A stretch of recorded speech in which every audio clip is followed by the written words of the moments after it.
बिस्मिल्लाहिर्रहमानिर्रहीम। अस्सलाम वालेकुम डियर स्टूडेंट्स, उम्मीद है आप सब लोग खैरियत से होंगे।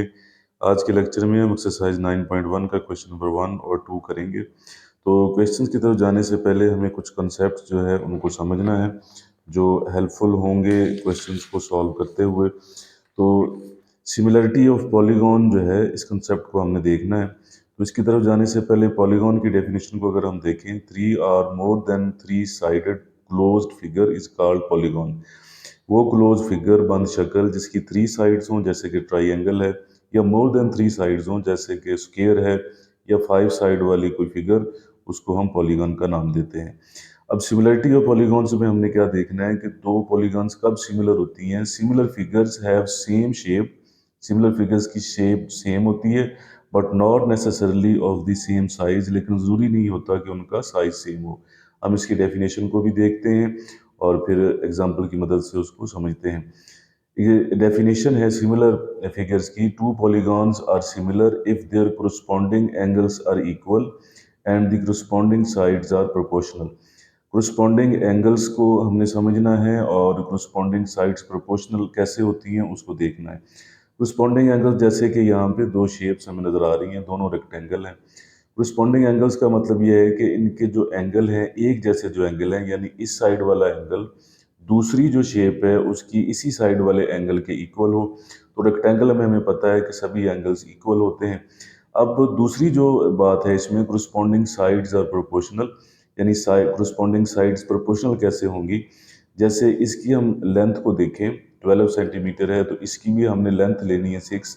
इन दोनों की अगर हम रेशियो फाइंड आउट करें, रेशियो का मतलब है कि हम इनको डिवाइड करें 12 और 6 को।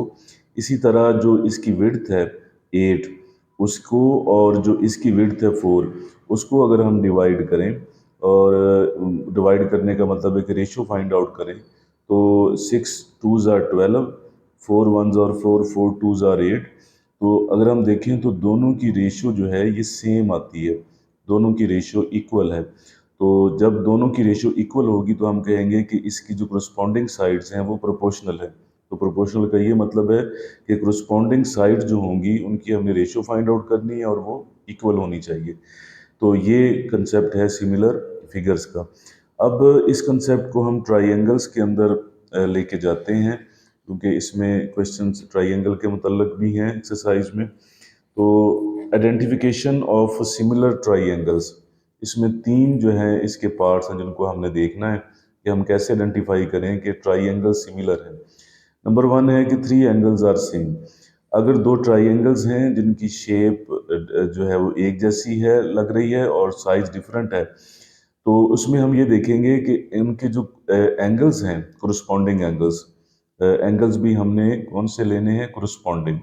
जो 3 एंगल्स हैं corresponding एंगल्स, वो उनके सेम होने चाहिए दोनों ट्राई एंगल्स के। तो जैसे corresponding में देखें तो जैसे इस ट्राई एंगल में एंगल ए है, इस कॉर्नर वाला, दूसरी ट्राई एंगल का एंगल डी, ये अगर इक्वल हों।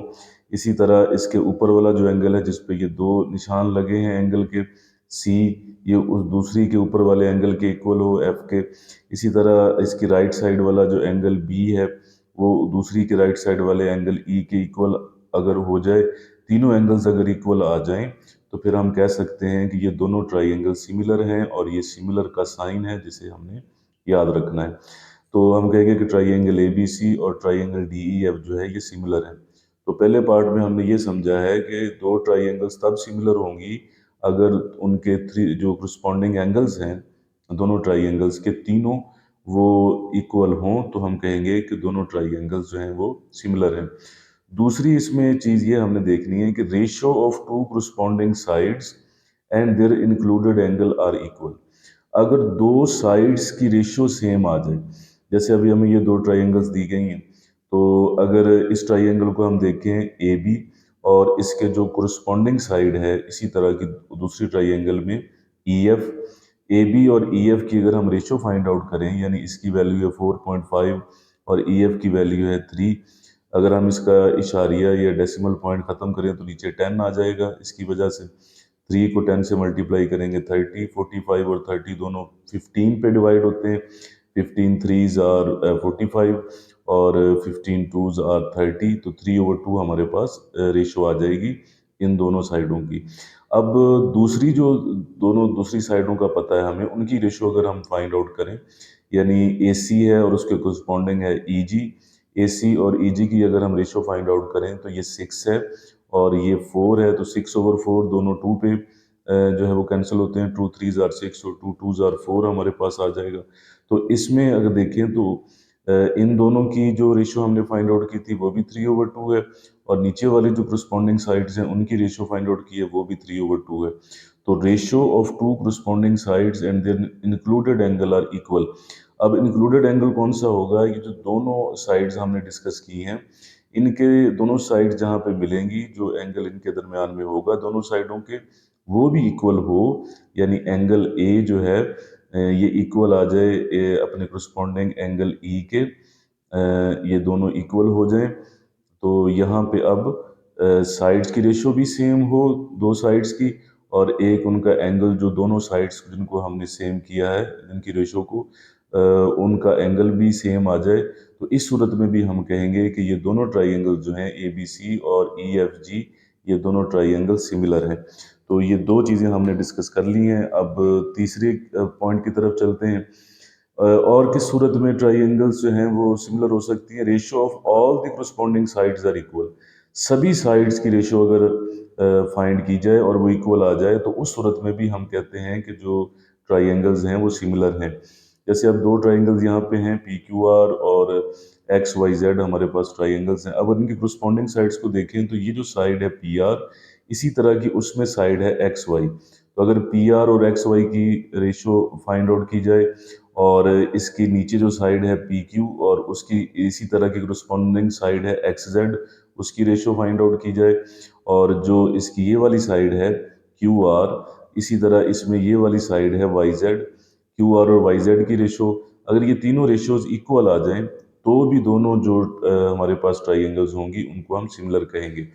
अब देखिए, अगर हम इनकी वैल्यूज पुट करें, PR की वैल्यू हमारे पास 3 है और XY की वैल्यू 6 है, बाकी वैल्यूज भी पुट करें, PQ की वैल्यू 2 है और XZ की वैल्यू 4 है, इसी तरह QR की वैल्यू 4 है और YZ की जो वैल्यू है हमारे पास वो 8 है।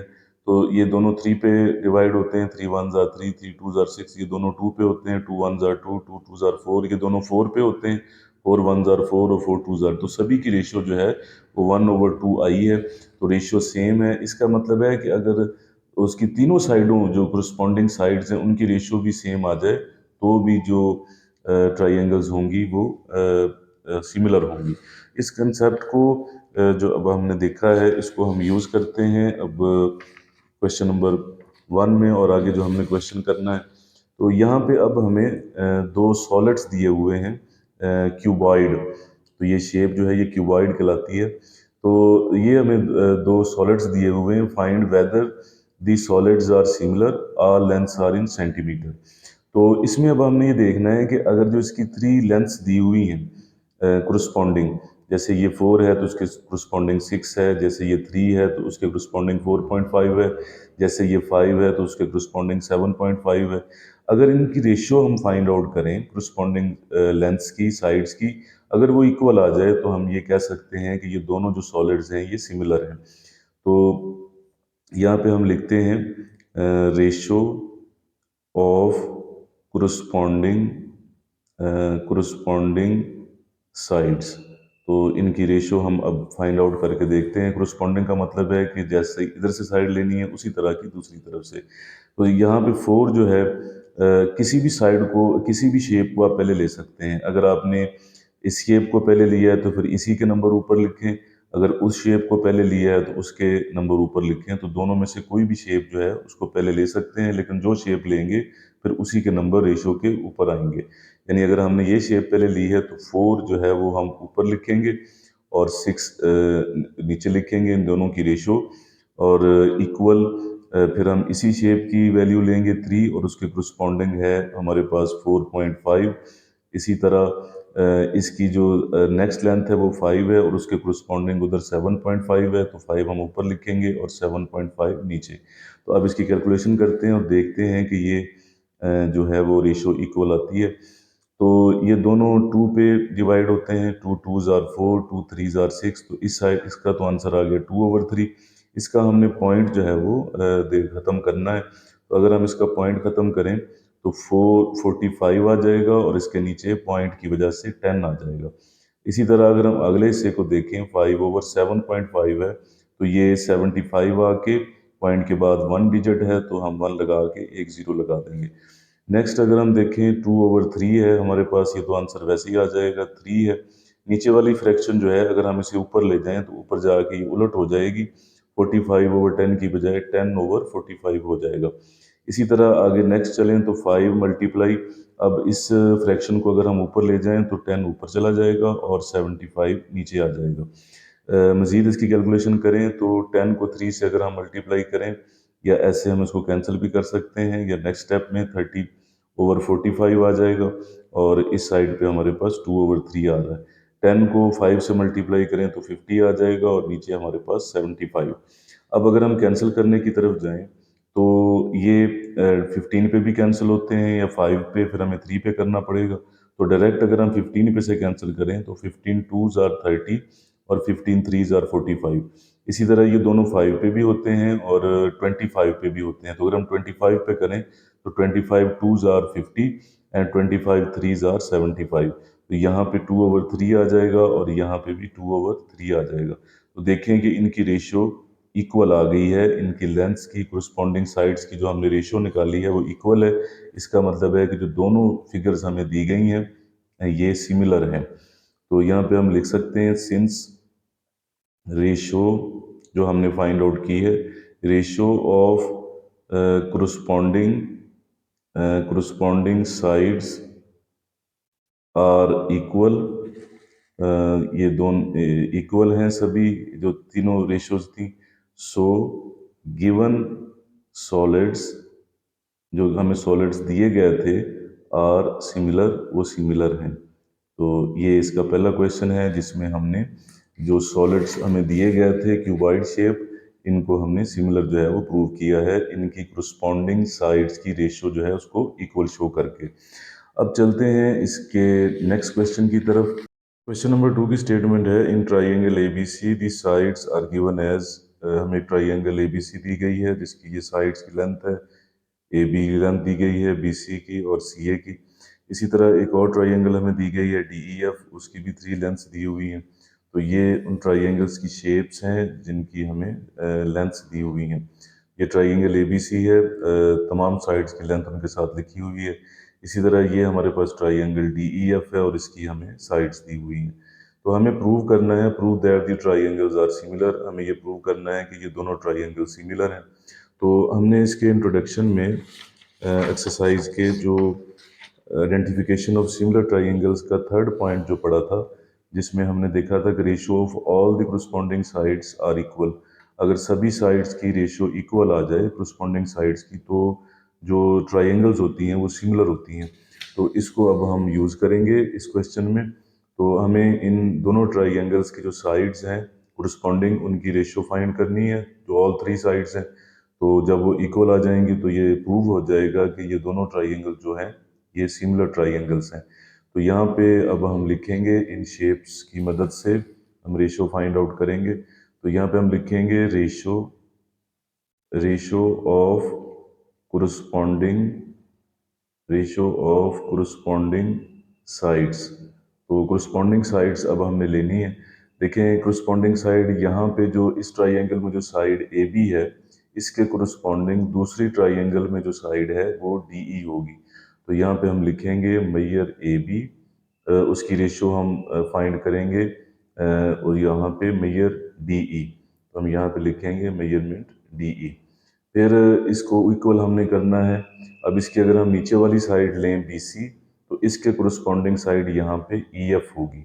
तो यहाँ पे हम लिखेंगे मैयर बी सी, और उसके कोरिस्पॉन्डिंग साइड है ई एफ, उसके साथ हम इसकी रेशियो फाइंड आउट करेंगे। थर्ड जो हमारी रेशियो होगी वो ये जो साइड है ए सी, इसके कोरिस्पॉन्डिंग साइड वहाँ पे डी एफ है। तो यहाँ पे हम लिखेंगे मैयर ए सी और उसके कोरिस्पॉन्डिंग साइड दूसरी ट्राइंगल में मैयर डी एफ है, तो वो हम लिख देंगे। अब इनकी वैल्यूज़ इनकी जगह पे लिखनी है। तो सबसे पहले ए बी अगर हम देखें तो ए बी की वैल्यू हमारे पास 6 है, तो हम यहाँ पे 6 लिख देंगे। और डी ई जो है उसके कोरस्पॉन्डिंग जो साइड थी दूसरी तरफ, उसकी वैल्यू है 10.5, तो हम उसकी वैल्यू 10.5 जो है वो लिख देंगे। फिर मैयर बी सी जो हमारे पास है इसकी 9 है, तो उसकी जगह पे हम 9 लिख देंगे। मैयर ई एफ जो है जो उसके कोरस्पॉन्डिंग साइड थी उसकी वैल्यू 15.75, तो हम यहाँ पे 15.75 की वैल्यू जो है वो लिख देंगे। ए सी जो है हमारे पास उसकी वैल्यू है 12, तो ए सी की जगह पे 12 आ जाएगा। और उसके कोरस्पॉन्डिंग साइड जो थी डी एफ उसकी वैल्यू है 21, तो यहाँ पे 21 आ जाएगा। अब इसकी कैलकुलेशन करते हैं। यहाँ पे देखिए सबसे पहले इसका पॉइंट हम ख़त्म करते हैं, तो ये 10.5 वो जो है अगर हम इस पॉइंट को ख़त्म करें तो इसकी वजह से नीचे 10 आ जाएगा। इसी तरह अगर हम इसका पॉइंट ख़त्म करते हैं डेसिमल पॉइंट, तो इसके बाद 2 डिजिट्स हैं, तो 1575 नीचे 100 आ जाएगा, क्योंकि 2 डिजिट हैं तो 2 जीरो आएंगे। इसमें देखें तो इसको हम ये कैंसिल हो रहे हैं दोनों 3 पे, तो 3 4 ज़ार 12, 3 7 ज़ार 21, इसकी रेशो आ गई है 4/7। अब नेक्स्ट देखें तो ये हमारे पास 6 है। अगर हम इस नंबर फ्रैक्शन को ऊपर ले जाएं तो 10 ऊपर चला जाएगा और 105 नीचे आ जाएगा। इसी तरह इसको अगर हम देखें तो 9 है, अगर हम इसको ऊपर ले जाएं तो 100 हमारे पास ऊपर चला जाएगा और 1575 नीचे आ जाएगा। ये रेशो हम वैसे ही लिख देंगे 4/7। नेक्स्ट अब 10 को अगर 6 से मल्टीप्लाई किया जाए तो ये हमारे पास आ जाएगा 60 और नीचे होगा 105। 100 को 9 से मल्टीप्लाई किया जाए तो ये 900 आ जाएगा और नीचे होगा 1575 और ये 4/7। अब हमें देखना है कि ये दोनों किस पे कैंसिल होते हैं, तो ये दोनों 15 पे होते हैं। तो अगर 5 पे भी होते हैं लेकिन फिर वो बाद में हमें 3 पे भी करना पड़ेगा। तो 60 को अगर हम डिवाइड करें 15 में तो 15 4 ज़ार 60, इसका मतलब है इसका जो आंसर है वो 4 आ जाएगा। और 105 को अगर हम डिवाइड करते हैं 15 पे तो 15 7 ज़ार 105 होता है, तो यहाँ पे हमारे पास 7 आ जाएगा।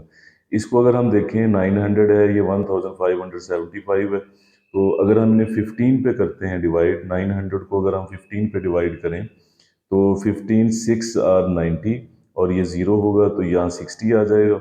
और नेक्स्ट अगर हम इसको भी 15 पे करें 1575 को, तो 15 1 आर 15 और जब हम 75 ऊपर से लेंगे तो डिजिट्स तो यहाँ पे ज़ीरो आ जाएगा और फिर हम लिखेंगे 15 5 आर 75। इसका मतलब है कि नीचे जो है वो हमारा आंसर है 105। मजीद अभी ये और 15 पे कैंसिल होते हैं, जैसे 60 और 105 हुए थे, तो 15 4 आर 60 और यहाँ पे हमने 105 को 15 पे किया था तो हमारे पास 7 आंसर आया था। तो इस तरह ये रेशो हमारे पास आ गई है 4/7। इसी तरह ये रेशो भी 4/7 आ गई है और ये रेशो भी जो है वो 4/7 है। तो सभी रेशोज इक्वल आ गई हैं। तो अब हम क्या कह सकते हैं, सिंस हम यहाँ पे लिख सकते हैं रेशो ऑफ corresponding